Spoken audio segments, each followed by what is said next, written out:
Okay, and I'm just going to mute everyone for now. If you have a question, you can raise your hand or you can unmute and ask, but we'll have time later in the program.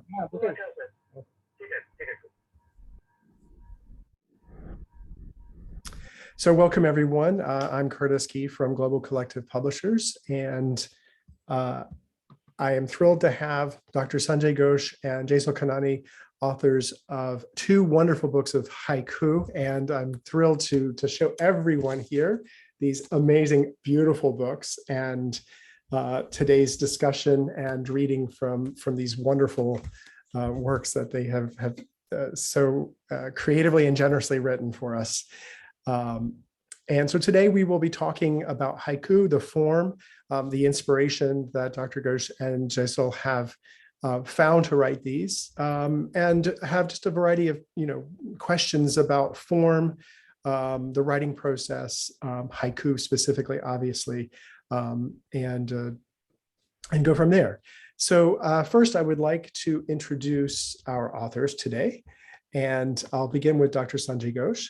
An eminent physician by profession, Dr. Ghosh is one of the leading avant-garde poets of our time. He has been writing poems since his early teens, is also a noted filmmaker, and poet Buddhadev Dasgupta has found Ghosh as one of the most original voices in early 21st century Bengal poetry. Dr. Ghosh has 4 volumes of published poetry to his credit, including The Rootless, Songs of Tagore, So Combustible, The Birth Like a Bird, and The Tiger and the Mouth Organ. Dr. Ghosh is also an acclaimed painter, short story writer, novelist, and art critic. And we'll see some beautiful illustrations in Dr. Ghosh's work. Jesal Kanani holds an MFA in fiction from the University of Maryland, College Park, here in the United States. Her haiku has been published as an honorable mention in the World Haiku Review, and her fiction has been published in the Missouri Review, and also nominated for the Best New American Voices 2005 anthology by Harcourt Brace. Her Instagram account, Jesal Writes, has a lively following of over 56,000 and counting, I should say. That's a little out of date at this point, and counting, with readers reaching out to write to her every single day. In her past life, she worked in marketing after an MBA from NMIMS, sorry, I'm not sure how you refer to that, and ran Mumbai half marathons. She is a mother of 2 beautiful daughters and lives with her family in Thane near Mumbai. She also studies and sings Hindustani classical music. Welcome, Dr. Ghosh and Jesal. Thank you so much for being here today and providing us with such beautiful works. Thank you, Curtis, for organizing this and for having us over here to share our thoughts. Thank you. Well, and I think what has, for me here sitting in the United States and publishing and, having such a love for writing and literature that comes from India and from our authors in India, particularly with this, is the form and the draw to the form of haiku.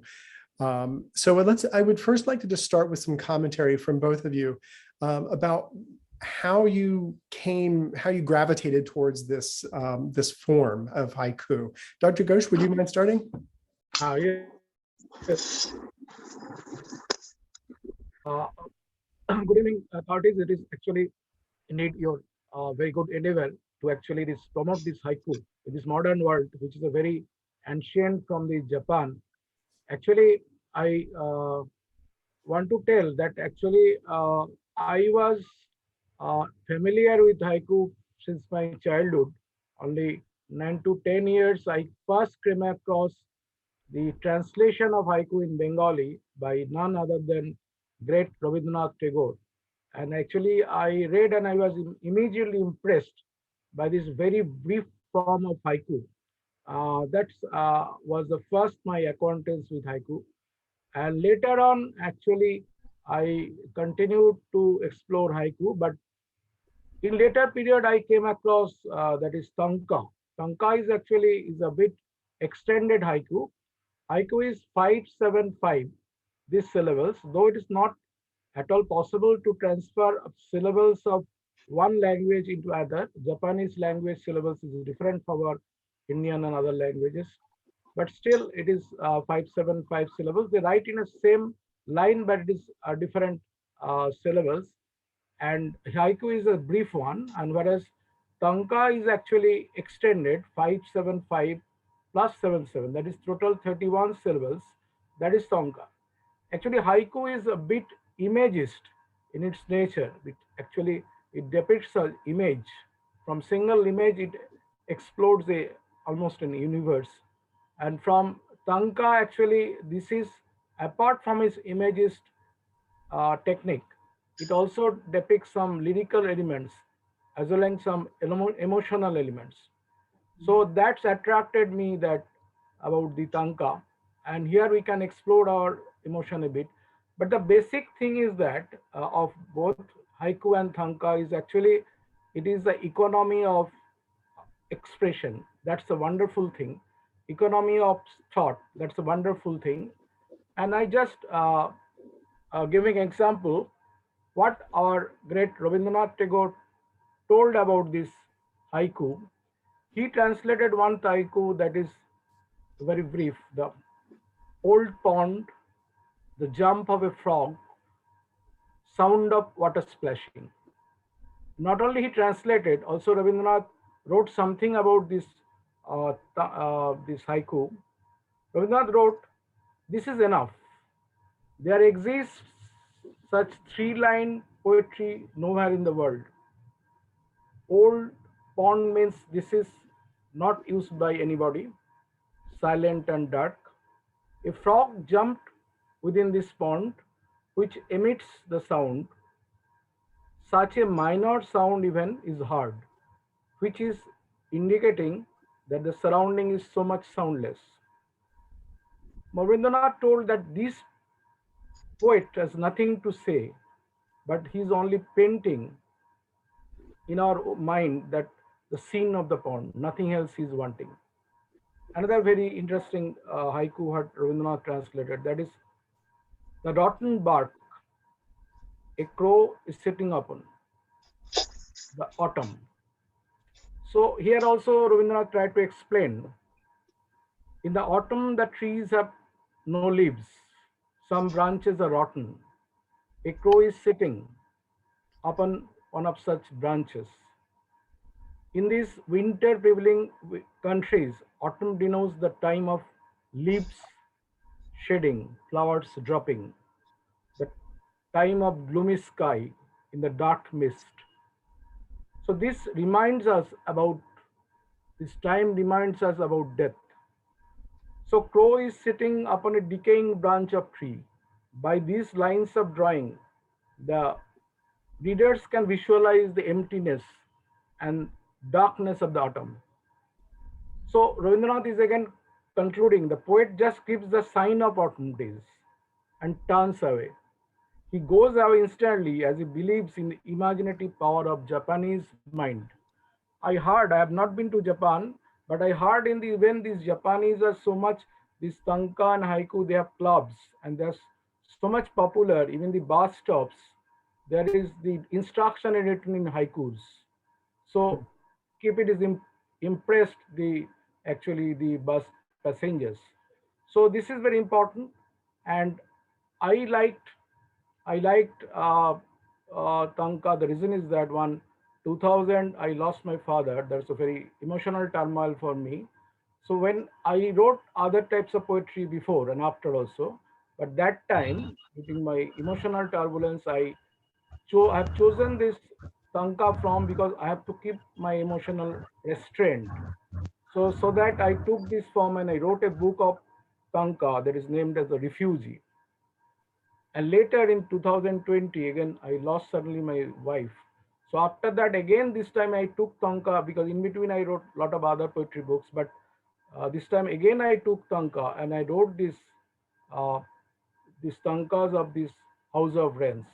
So this is actually to keep my emotion balanced. So this is my main experience about Tanka. And later, if you tell, I can read some of them. This is my brief experience about this Tanka and haiku. Thank you. Thank you.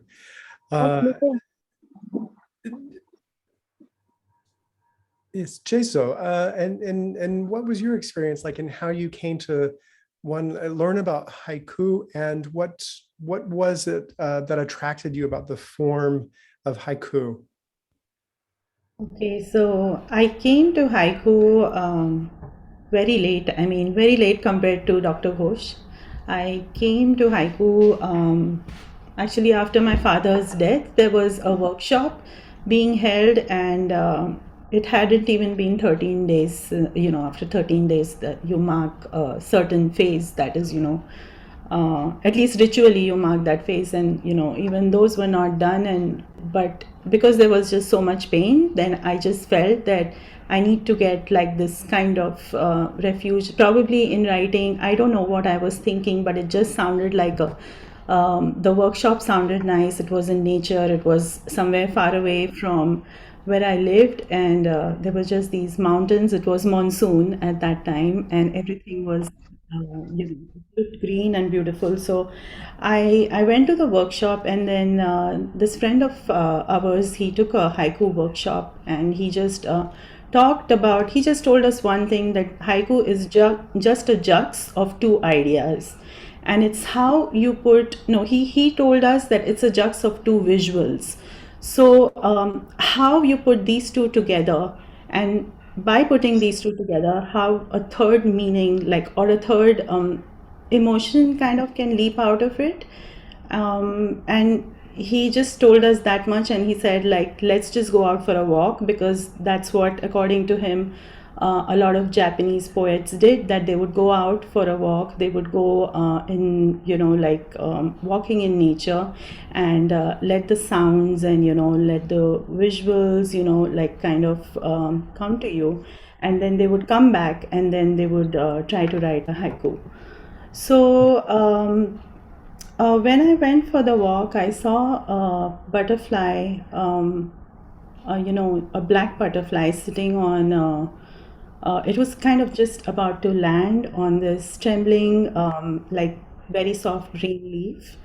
And it was, neon bright, so I knew it was a young leaf. And this butterfly was just the black butterfly was just going to land on it. And I felt, maybe because there were thoughts about my father always at the background in my mind, that I felt, I just felt like telling this butterfly that don't sit on this leaf. It's so young, and it's like, if you must, then at least, like, land gently on it.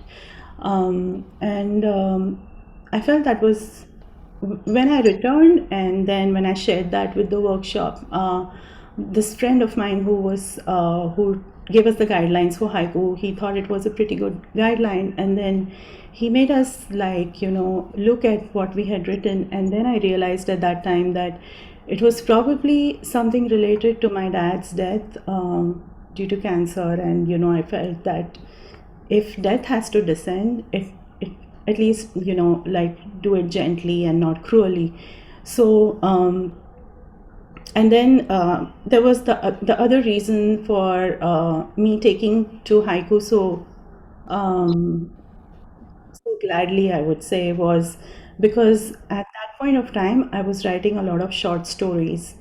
And then the short stories required, like, a longer period of time to stay immersed in that world for a longer period of time. And that was not possible because of what had happened to my life recently, and also because my kids were really young. So when I wrote haiku, and then when this friend sent it out to a publishing magazine, to a publication, it was, like, published quite soon. And that was kind of different from the kind of rejections I had been getting for my short stories.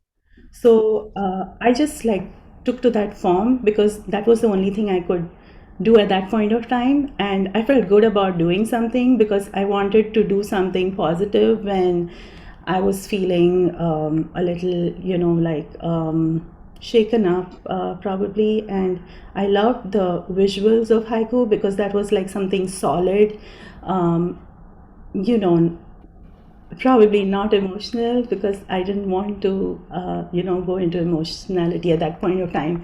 So everyday objects were comforting to me, and I wanted to write about them because anything like even ordinary objects, I think a lot of ordinary life is very comforting to me, and so I wanted to dwell on that, and of course nature. And that's why I think haiku, I took to it because I thought it was like doing something good for me, and it was something that I needed at that point of time. Right, right. Thank you.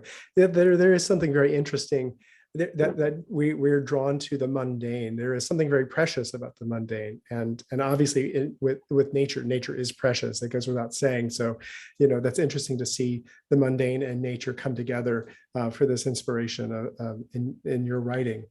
So let's and certainly dealing with grief and difficult emotions we'll come back to, because that's such an important point that we've discussed previously, and would like to continue that discussion here. But before we do that, I'd like to know, so the titles of your works. Dr. Ghosh, The House of Rain is the title of your work. Could you, and then of course for Jesal, Tanpura's Strum. So I would like to hear a little bit about the inspiration for your titles. Dr. Ghosh, could you tell us a little bit about how you came to choose this title? What you are wanting, this some readings from this manuscript. You are wanting some? No, I'd like to just know about the title, The House of Rain. How Yes. did you decide what to use that as the title for your book? So title, yes. Yeah. Title actually a little abstract, actually a bit abstract, because actually what we do our house, we build our house, usually a solid thing. Actually, it is a construction from the irons, the bricks, etc., etc. But what we feel, what we live, our human life, what we do our building our house, that house is not always, I mean, is a normal house to dwell, but it is also our mental dwelling house. And all these things as a bit is, I think, abstract. And the rain is a both, actually we is a pleasant, at the same time rain actually draws us into the crying, and actually when we cry, that's also simulating these rains. So actually the what we dwell in our mind, and also where do we stay, the actually these houses could be a little abstract form, and that could be made of rains. That is our basic, what I thought in the beginning. And now it could be interpreted by different our readers in different ways, that I not want to fix a particular meaning. That's my starting point, and then let's be interpreted in different ways. Thank you. Yeah, very interesting. Very interesting. Yes, I think when it's there's a handing over process, I think to the reader after the work has been published. Now it's in the hands of the reader, which I think is a really beautiful thing. And Jesal, the title of your book, Tanpura, is Strum. So, first of all, I'd like to tell Dr. Ghosh that it's interesting that you had rain as something internal, like internal happening in the mind of a person. And I always thought your title was something about a person at home and then watching the rain, which of course is like a wonderful feeling. But I understand now the title of your poem, I think it really reflects the kind of Tanka poems which are in your book. As for me, Tanpura Strum was, if you all know a Tanpura is a kind of a very long musical instrument. It's a stringed instrument, and for a Hindustani classical vocalist, what she does is, they sit with the Tanpura and they are constantly strumming, and that kind of gives you the pitch, because in your songs you can go very quickly from high to low notes. There is something called a tan, and a tan is typically within, a split of a second. You go from high to from low to high notes, or from high to low notes, and you're constantly so you have to be aware that you don't lose your pitch. because it's very easy to lose your pitch if when you're training. So the tanpura is like your comfort. It's keeping it's when you're playing it, it's keeping I would say it's kind of not keeping time, but I would say keeping time in terms of like music, knowing that this is what you need to return to. Like no matter how far you go or how low you go, this is what you need to stick to, throughout. So for me, what was happening at that point of time after the loss of my dad was just that I was responding to the world in a very kind of very heightened way. Like everything that I was noticing, like it was very heightened, and I was feeling that we don't have enough time. None of us have enough time over here, and we could be gone. Like soon. I mean, it sounds like a cliche, we all know this, but when it happened, I just felt that we all have little time, and so I want to notice everything. It's not like I wanted to, it just happened that you notice or you feel everything more deeply. So for me, I was just wherever I was translating the world with words in my mind. So it's like if I'm sitting in a car, I'm noticing like what's happening on the street, and I'm writing that with words in my mind. It's like a painter wants to paint everything that the painter sees, and I want to do that with my words. So I felt that that was close to a tanpura, because the tanpura is constantly on, like it's constantly being played. And I felt like, so that was the tanpura that was on in my mind, but it was a tanpura of words. And I put the strum because I thought like the poems are not very traditional. I thought my poems were modern, and they are not the traditional Indian sensibility, I think, because probably because I'm from Mumbai, or there's a lot of like give and take of different cultures, like so I feel that the strum was the part which was a little bit Western, probably, but I felt like that's how it is now when you live in a city in India. Mhm. So Interesting, interesting. Yeah. Um, why don't we read a little bit? There's so many questions, and I do want to save time for our audience here to ask questions as well. So let's start with a brief reading. Dr. Ghosh, would you like to read it? I will, as you're reading, I will share the screen also of some of your work, so that the readers can have a visual as well. So just one moment. Now I have to find where it is. Sorry.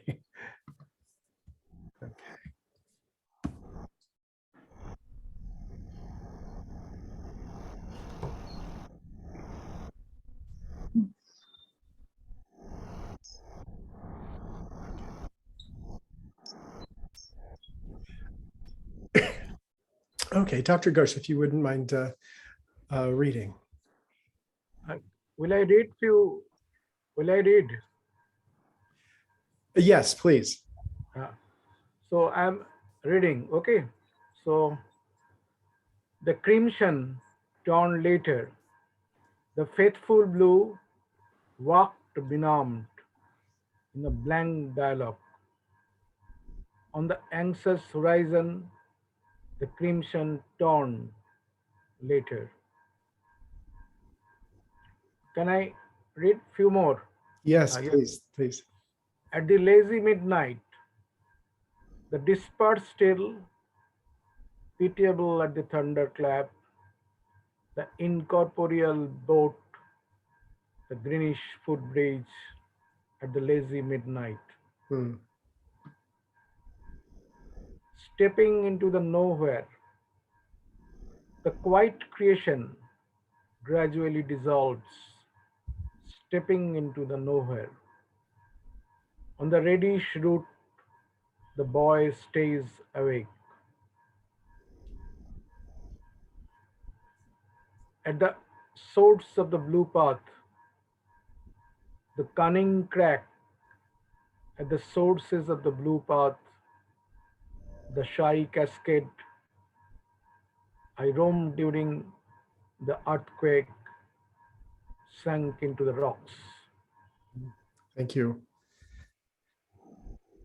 When I'm reading haiku, I always feel like there's a need for this moment afterwards, for some silence, for this a period of just brief meditation. There's just this the air is full already. So sometimes I feel like it's hard to talk after reading haiku because you're just so full of this kind of inner world.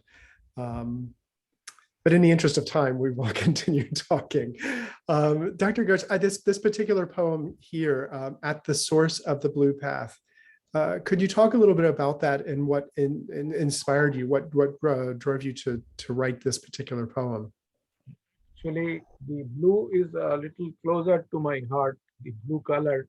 In my paintings also, I do use in different shades of blue. In my recent exhibition, many of my actually audience, they have asked me the question why you are using blue so many, but somehow blue, and probably I have wrote one kanka in this book.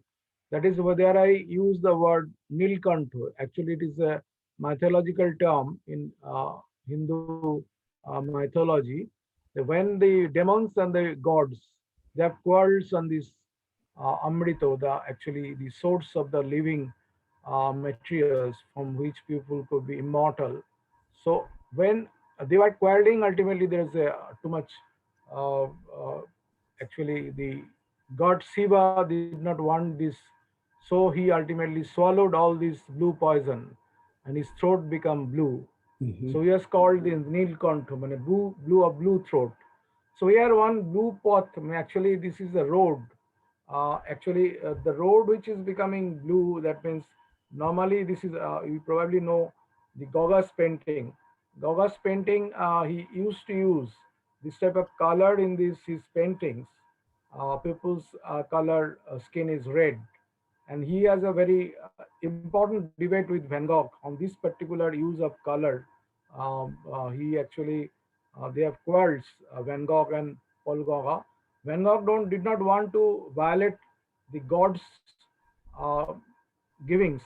He did not want to violate his this nature, but Paul Gauguin wanted to use these different colors in his different painting. He did not try to obey the nature. He used this type of colors.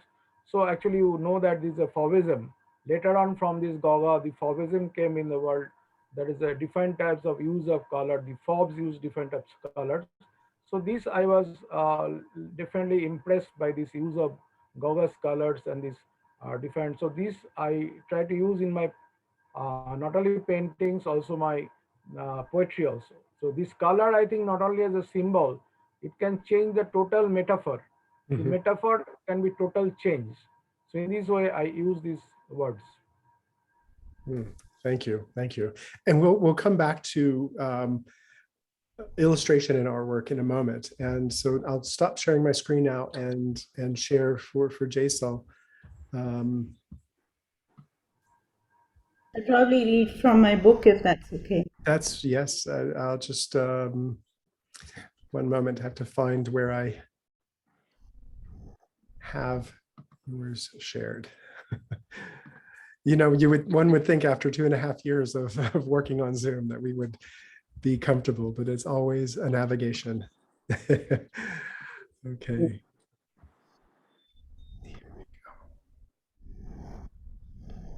Okay, so I'll just leave these up and feel free to read from your book. Okay, so I start reading from my book and then this is just stays on.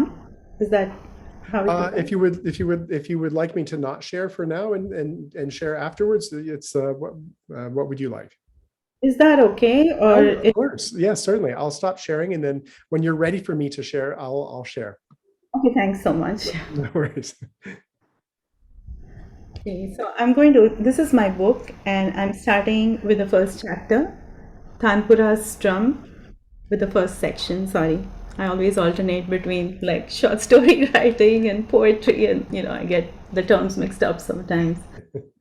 So, at the poetry reading, you and I listening to the same words. At the poetry reading, you and I listening to the same words.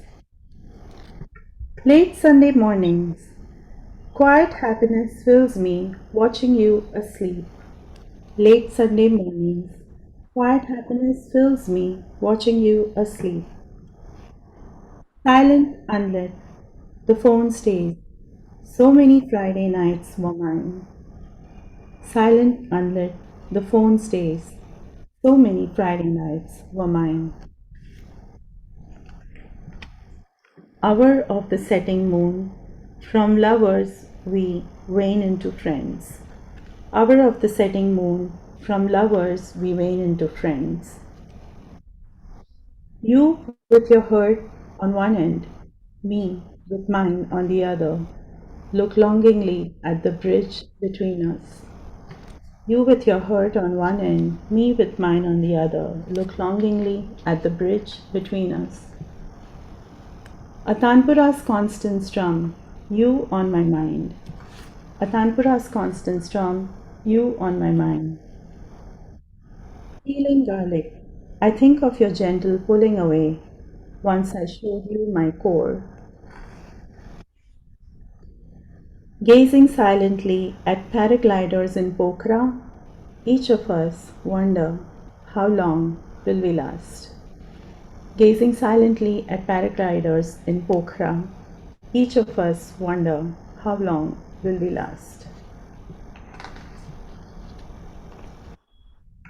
10 p.m. Watching your unwavering status online, I wait as if outside a pleasure room.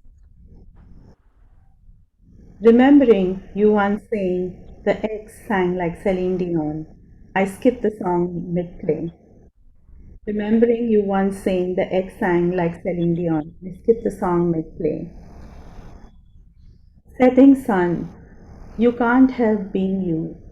I can't stop being me. Setting sun, you can't help being you. I can't stop being me. Sixth night, you haven't called. Sixth night, you haven't called. The silence now mocks even my homegrown coriander. The silence now mocks even my homegrown coriander. The Sarah morning, balanced on the ladder, you suspend strings of rising suns, marigolds. The Sarah morning, balanced on the ladder, you suspend strings of rising suns, marigolds. Night of Ananta Chaturdashi. As item songs shriek, I turn away to gaze at the quiet full moon. Night of Ananta Chaturdashi. As item songs shriek, I turn away to gaze at the quiet full moon. Gym closed last Wednesday of month, 60 more minutes to talk with you. Gym closed last Wednesday of month, 60 more minutes to talk with you. Us together again, same and not the same. Us together again, same and not the same. Lonavala skies, floor dusted with stars. How easily life's troubles fall away. Lonavala skies, floor dusted with stars. How easily life's troubles fall away. Leaving it to time to reveal what your intentions are, I put away thinking much this summer night. Enjoy listening to you talk as coffee percolates drop by drop between us. Enjoy listening to you talk as coffee percolates drop by drop between us. Back from vacation, he in his room, I in mine. Back from vacation, he in his room, I in mine. When my pauses speak to you, you've got me. What's that gentle pressure? Turn and see, your knee resting on mine. We've said our goodbyes, but it's dawn in the garden, and I walk barefoot on dew-tipped grass. We've said our goodbyes, but it's dawn in the garden, and I walk barefoot on dew-tipped grass. Thank you. Very, very nice. Thank you so much. So very nice. Thank you, Dr. Ghosh. Very nice. And you know, as you were reading, and I would like to just go ahead and share while we're talking here the three poems, so the reader or our audience can have a visual.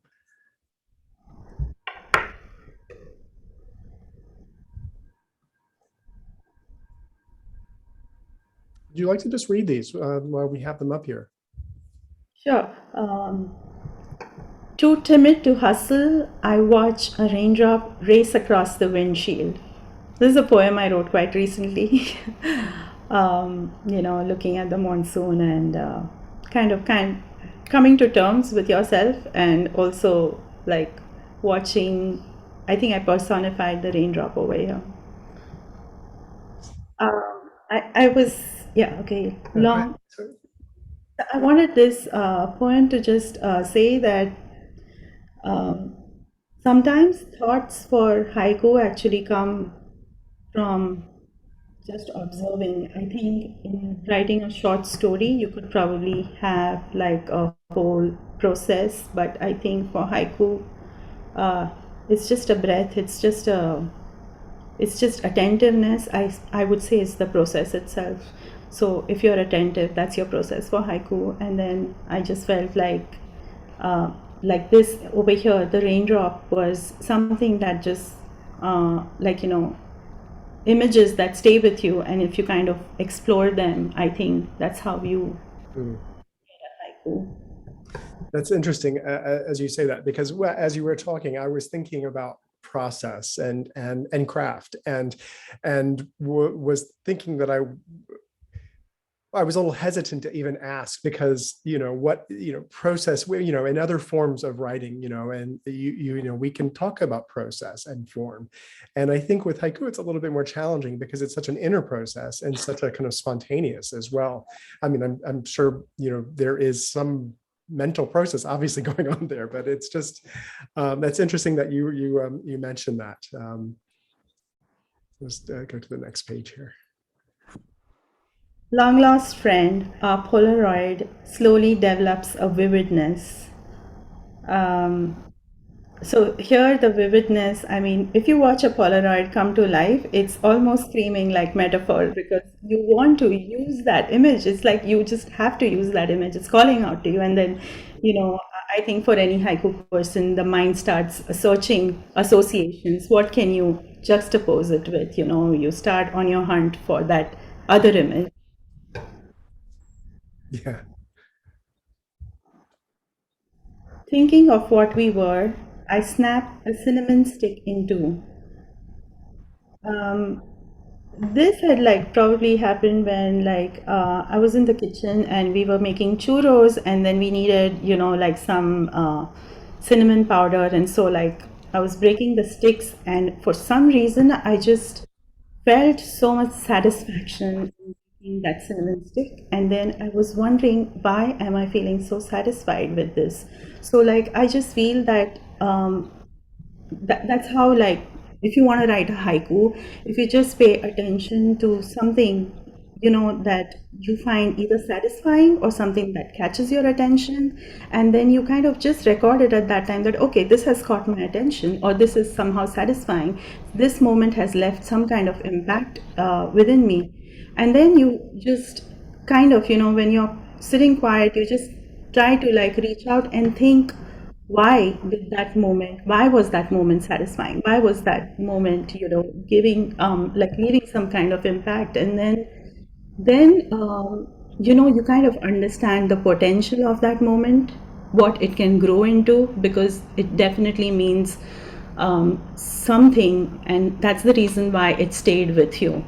And so for me, when I broke it, it was at the back burner of my mind. What was going on was just this kind of slow falling out with a friend, and things, something that was fragrant, and that was just broken. And then that in that moment I realized that yes, that was the finality, we are moving towards the finality, and that breaking was that. So interesting. And So we've shared the visuals of both of your works here, and so that brings me to the next question for both of you. So here we have an image, this illustration of two hands holding a cinnamon stick that has been broken to help convey the haiku, the poem here, and likewise, Dr. Ghosh, you have included some beautiful artwork in your work, and I'll just flip screens here and share some. Can everyone see? Yeah. Okay. Pull it up a little bit. Yeah. Little up, Okay. little up. A little up. Okay. Is that good?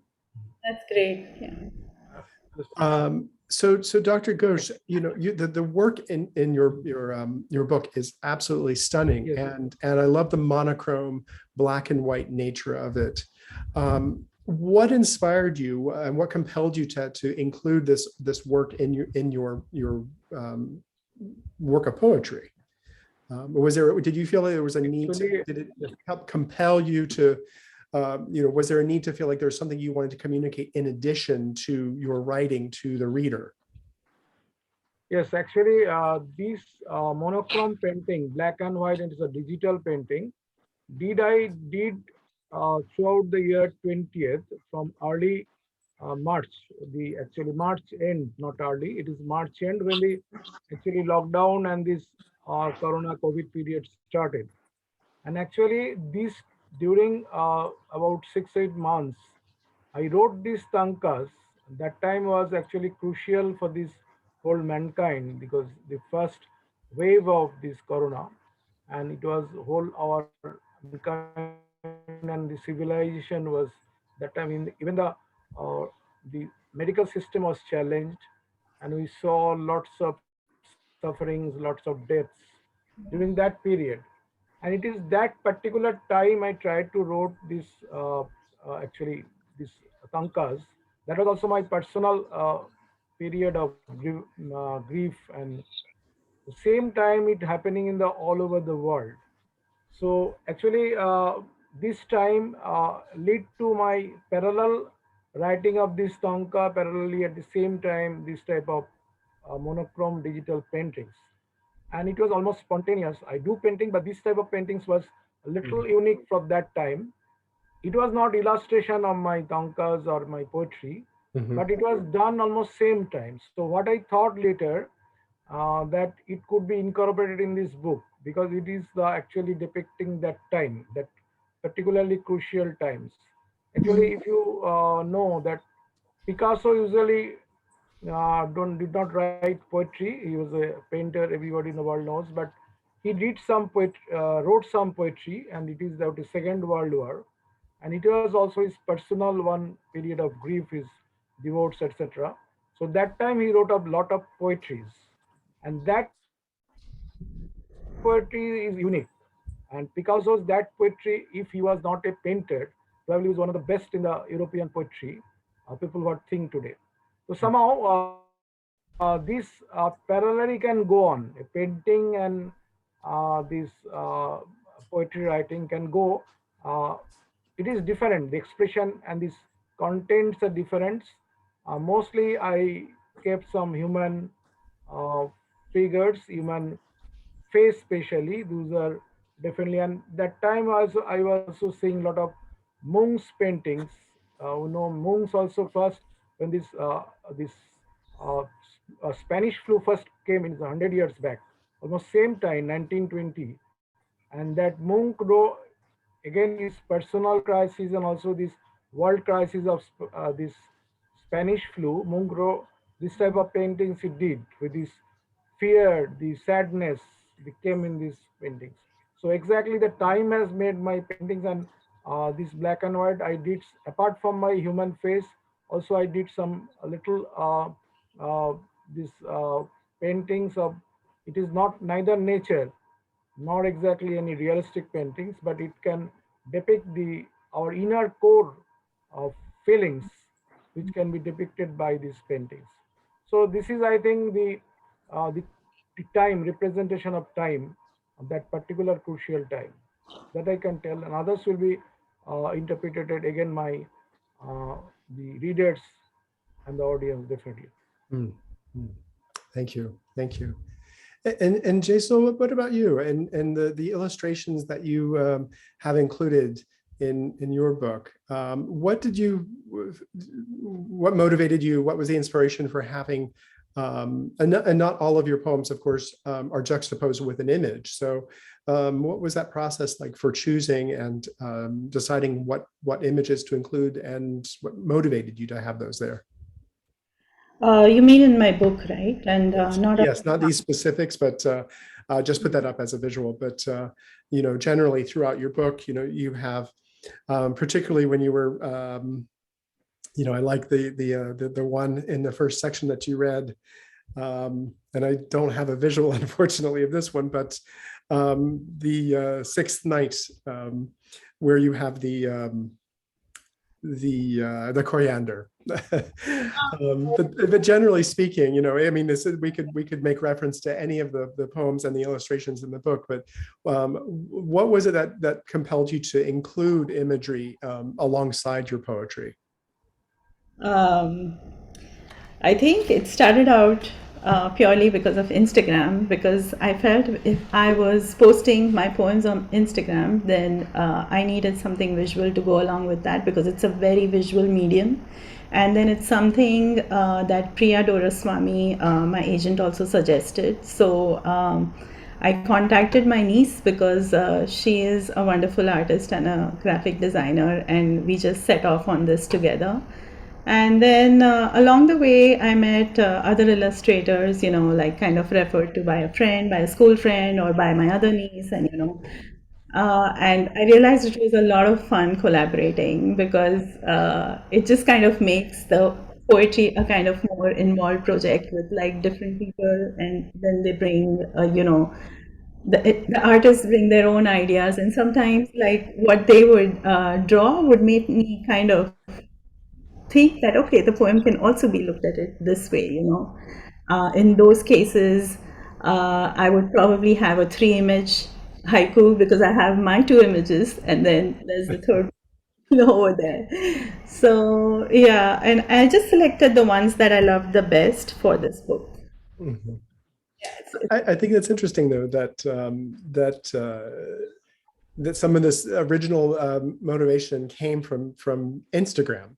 And this, but then I think, yeah, we can talk about social media, for pros and cons of social media, but the idea that this is allowing you to connect in yet a different way, I mean, this is perennial. I mean, we've seen this, as Dr. Ghosh mentioned, with poets from, post World War II, and particularly some of the European poets that we've seen who have, written poetry, whose primary format is, painting, but we've also seen sculptors, we go back and forth between writing poetry and also an expression in a physical form of sculpture. But I just think it's all about this communication, and how are we connecting with one another, whether it's through words and images or something physical as well. So, but I like that, this broad, social network of Instagram, and that was, something that was helping you connect and draw in your audience, which clearly, I mean, the number of followers you have on Instagram is impressive. And it's really wonderful to see that the resonance through your work and what your readers are responding to. Well, we have 10 minutes left for at the top of the hour. So these times always go too quickly. And there's so many more questions, but I do want to come to Roger's question, because this comes back to, or the point that he was making about form. And also we've got this cultural aspect of haiku and tanka coming from Japan and also being written in a Japanese script. And how do we export that?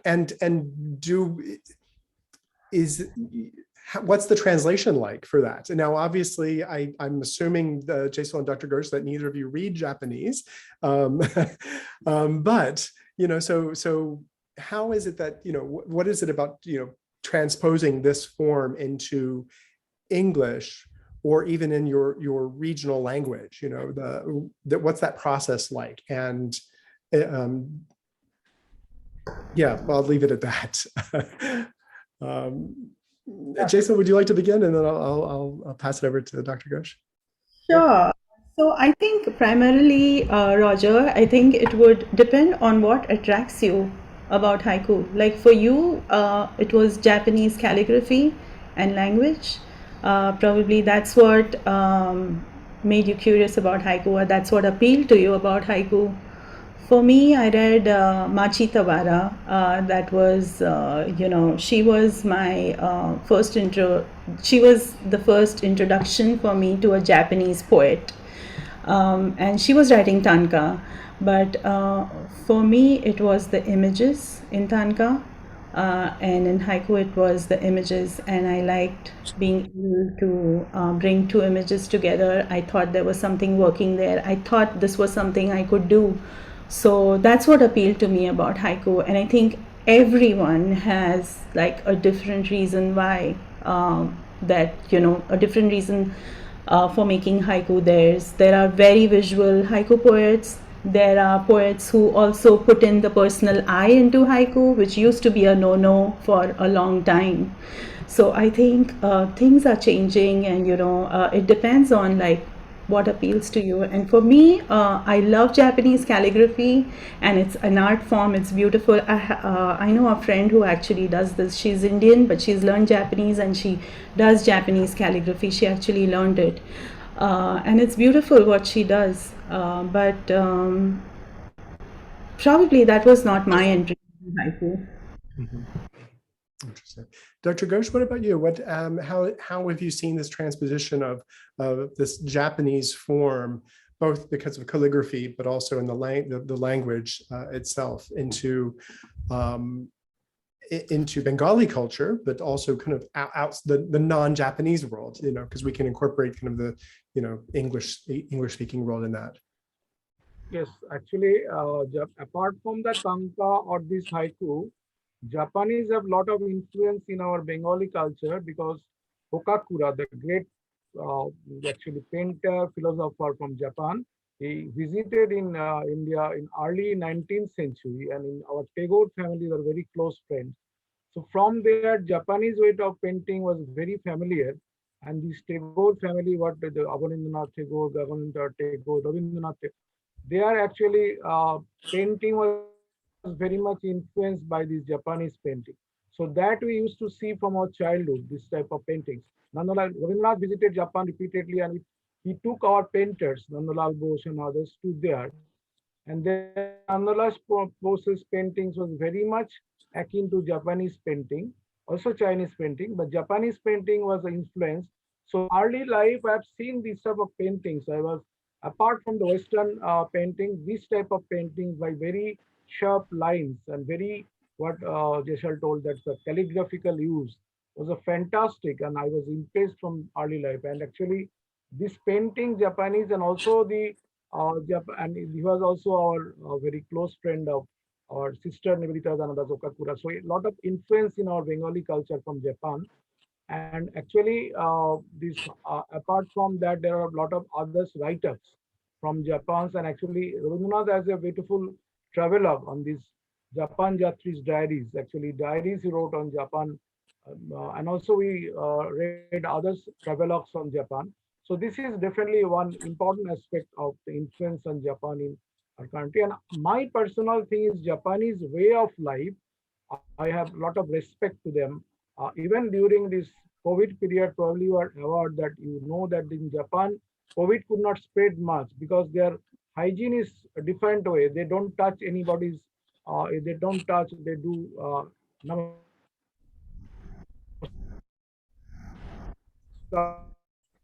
from different areas. So this is the ways of same thing. And I also got their writings, their paintings, their poetry are all representing their life, nothing else. Japanese life also is very brief, they are very balanced, and they are actually doing everything in a very little low way. That's not they are very say too much of do everything very forcefully. They do it all a little sublimely.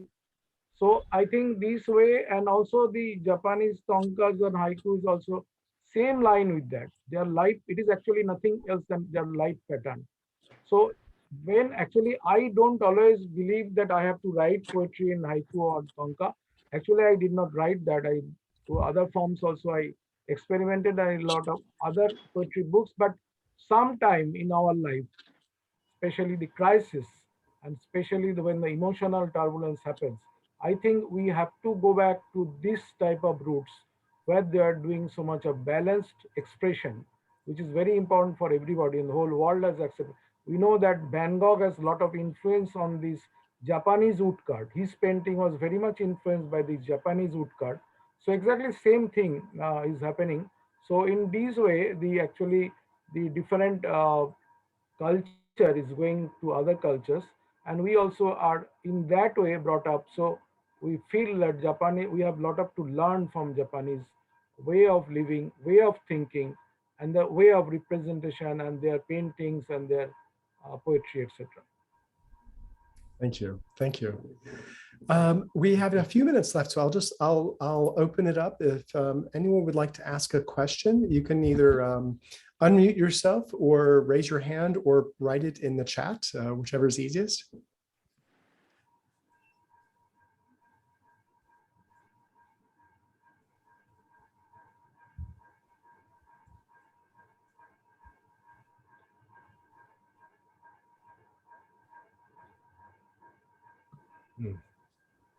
Thank you for your comment, Aaron. Well, I want to also mention, I know we're an international audience here, and book distribution has been a little complicated during COVID. And so it's been a little challenging making the book available internationally outside of the United States. But if you haven't been able to find a copy and you would like a copy, I will place my email address here in the chat. And I certainly can work with you to get a copy over to you. Soon, hopefully this distribution in the UK and India and elsewhere in the world will normalize, and it will be widely available. So I'll just place my email address here.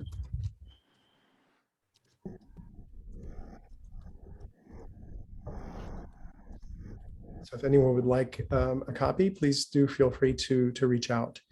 And of course, as things start to open up and we attend more book festivals, certainly you'll find these books at the festivals that that Global Collective will be attending, both here in the US, UK, and in India. Hopefully, with all the book festivals coming back in January of 2023, I will be there for those, as many as I can attend. It's been long overdue. There's one more question that's come in. Besides poignant, yes, thank you. to happy times, also find mention in haiku. Absolutely, yeah. You'll see a lot of haiku with exclamation mark. Those are usually the happy ones. Haiku is, there are happy, there are sad, there are all kinds of moments are explored in haiku as well as tanka. But tanka probably more because it's more like an emotional form than haiku. But things are changing now, yeah. So I don't know if I have any happy ones. There are happy ones in my book, but I'm not sure if I'll be able to find them in time.